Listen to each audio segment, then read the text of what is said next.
The last couple of days, weeks actually, been working on the Seadoo and have done some pretty exciting stuff to it. So this is a 2019 Fishpro, so the first Fishpro, the 155.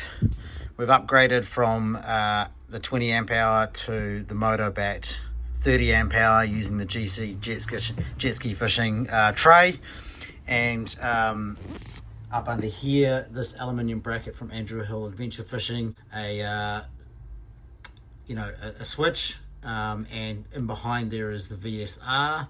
So this is rigged up so that this battery is now the house battery, and the original 20 amp hour battery I've fitted in the back here using the Fishpro Trophy battery bracket. But what that means is that these two batteries are independent of each other, and this is now my start battery. So the only thing this runs is the starter, the starter and all of the factory ECM and all the rest of it. Where up under here, all of the accessories we've rewired, thanks to Troy, to a new fuse box, which now runs the VHF, which I'll show you in a second, as well as the sounder and the USB charging port, and also a hardwired phone charger, which is up here. So this is the GME black box radio that John from Anchorman has supplied us with a full fitting kit, wiring kit, which I'm in the process of just slapping it all back together. Once it's together, I'll update the video. But yeah, gives us full 25 watt radio, which means when we're going offshore, it's a lot safer. So as you can see, we've got the GME radio, black box radio, sitting in behind the windscreen. We've got the Seadoo windscreen installed. Quad lock for the phone, so the phone locks on there, charges all day, can use my maps, can use whatever I want on there. And then obviously the sounder sits here. So yeah, pretty wrapped with how it all came out. USB boom, ready to go. And I'm just gonna load it up, go out for a fish. Raincoat, just in case weather changes. Got my sea anchor, kingy bag or tuna bag, so if I'm doing a bit of offshore fishing or deeper fishing, I've got a bag there ready to go. And here, shoes, gloves, hat, jump start pack, extra battery pack for charging if anything goes flat. We've got a tow rope, obviously sunglasses, sunscreen, first aid kit, and also the old ski goggles for the shittier days. And then when I load up, so get quite a lot of stuff in this thing. Jigs,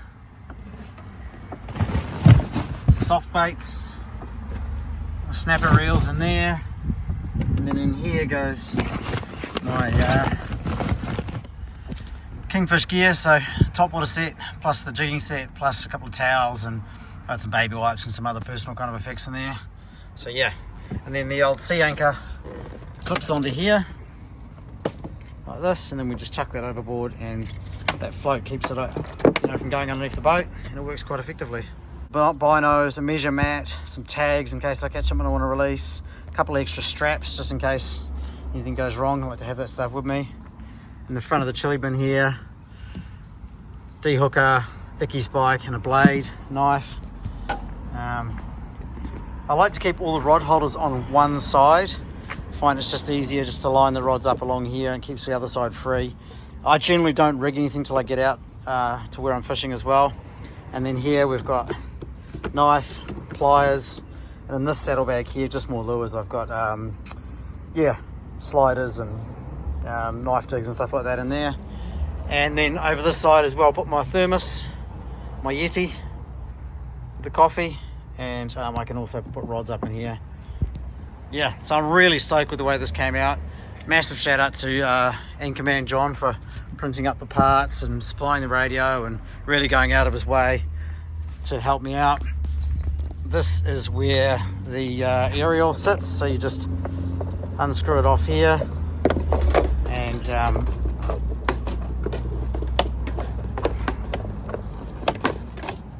that will screw into there, and that'll be my VHF aerial. So yeah, and if I'm going offshore or I want to go game fishing, there's the range extender, and we just use a strap up and over, boom, extra 20 litres. That'll give me another 40 miles to the 100-mile range I've already got. So yeah, bloody wrapped.